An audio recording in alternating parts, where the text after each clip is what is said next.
Viral nga ngayon at muli pinag-uusapan sa social media ang di umano ay hindi pagpapansinan nila Andrea Brillantes at Catherine Bernardo nung nakaraang ABS-CBN Christmas Special.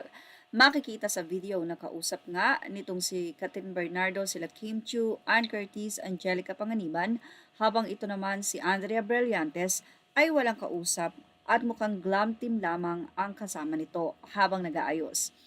Ang video na yan, sa buong video na yan, ay makikita nyo na tila nag-practice pa sila Catherine, sila Ann, Angelica, at itong si Kim Chu. Kaya naman ang mga netizen, sinasabi na sana daw ay buuin ang video. But anyway, kumuha lang tayo ng ilan na video patunay na nandoon nga sila sa backstage at doon ay hindi nga daw nagpapansinan. But anyway, narito ang naging say ng mga netizen. You're now watching Showbiz Now, your daily showbiz update. Pinag-uusapan nga ngayon sa social media ang nasabing video kung saan ay nasa backstage si Catherine Bernardo at Andrea Brillantes na hindi nga nagpansinan. At napansin din ng netizen na walang kausap na artista or celebrities na nandun sa backstage itong si Andrea. Tanging si Catherine lamang ang may circle of friends. Yan ang naging say nila. Say pa ng ilang netizen, bakit daw mas ine-entertain ng mga netizen ang bad news kaysa sa good news. Bakit nga ba?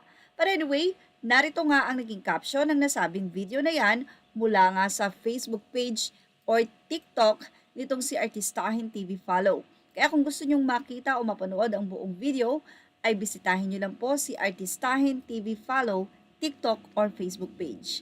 Doon ay nilagyan niya ito ng caption ng OMG, halos magkatabi sila Kat at Andrea. Pero wala naman siyang sinabi na hindi sila nagpansinan. Makikita lamang sa video. Pero narito nga ang naging say ng mga netizen.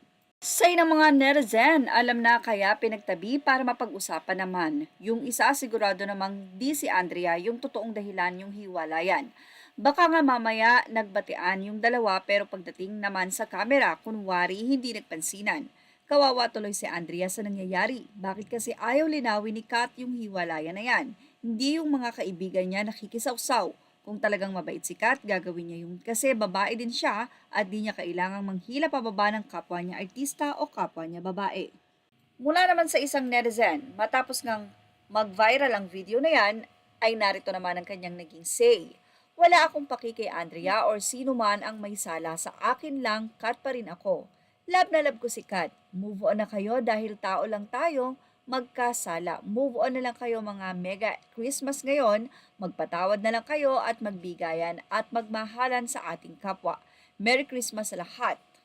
Mula naman kay Bobby Torres, ang bait-bait ni Catherine, professional na professional talaga, magaling makisama. Sana binuo nyo yung video para totoong masabi na hindi nagpansinan talaga. May nagpa-picture kasi. Napansin naman ng isang netizen na si Andrea daw ang kawawa habang sikat daw ay madaming kausap. At yan po ang ating Showbiz Snap update. Images are all credit to the rightful owners. Thank you for watching Showbiz Now.